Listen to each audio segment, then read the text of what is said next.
जय श्री राधे। तो आज हम लोग जानेंगे कि भक्ति के बारे जानेंगे गहरा अर्थों में कि भक्ति ही हमें कलयुग में मुक्ति कैसे दिला सकती है। तो जैसे कि देखिए कि वर्तमान में जो समाज चल रही है, ये घर घरों में महाभारत चल रही है। मतलब भाई भाई में युद्ध चल रही है, क्योंकि असली जो है हमारे अंदर का रावण वो सब में जागृत हो रहा है। अर्थात रावण जी जो 3 भाई थे कि एक भाई हुए कि रावण, दूसरा भाई कुंभकर्ण और तीसरा भाई हैं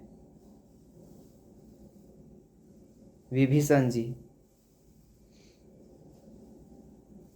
तो जैसे कुंभकर्ण अत्यधिक आलसी स्वभाव के थे, एक बार खाते और फिर 6 महीना तक सो जाते। रावण जी का तो इतना अहंकार कि वे खुद को ही भगवान मानने लगे थे। और विभीषण जी इन दुष्टों राक्षसों के बीच रहते हुए भी भक्ति को जागृत कर पाए।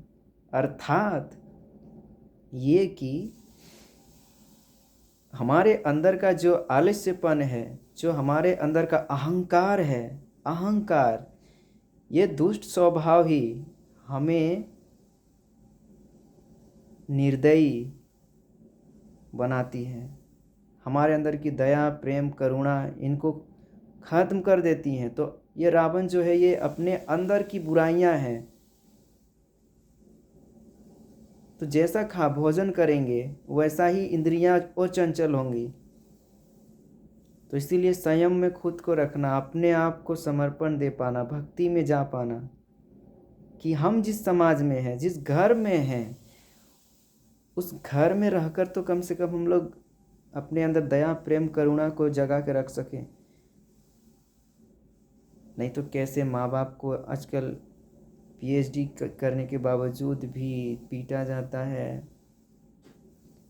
बूढ़ा को देख के उन पे घृणा की भाव आती है, दया नहीं जाग पाती है। और असली अर्थ में यह है कि एक दिन हम लोग भी उसी स्थिति में जाने जाएंगे, पर वो भूल जाते हैं।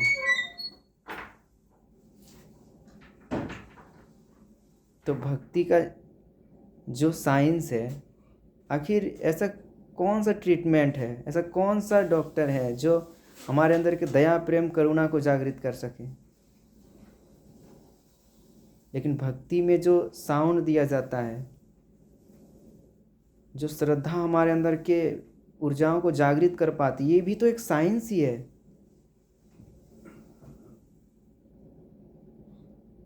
और इस कलयुग में सबसे ज़्यादा ज़रूरी है, क्योंकि ये समाज अभी इतना क्रूर बन रही है, तो कितना जल्द इतना क्रूर बन जाएगी कि कोई सुरक्षा से रह नहीं पाएंगे।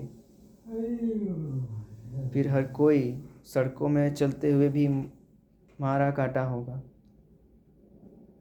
ये जो बनाया गया है हमारा संविधान, इसी सुरक्षा के लिए तो बनाया गया है। और इससे भी बड़ा जो है वो ब्रह्मांड का नियम, वो नियम और ये संविधान, अम्बेडकर जी, ये सभी मिलकर हमारे देश हुए। संविधान का निर्माण इसी सुरक्षा के लिए तो बनाया गया। पर धर्म ही रक्षति रक्षत। जय श्री राधे।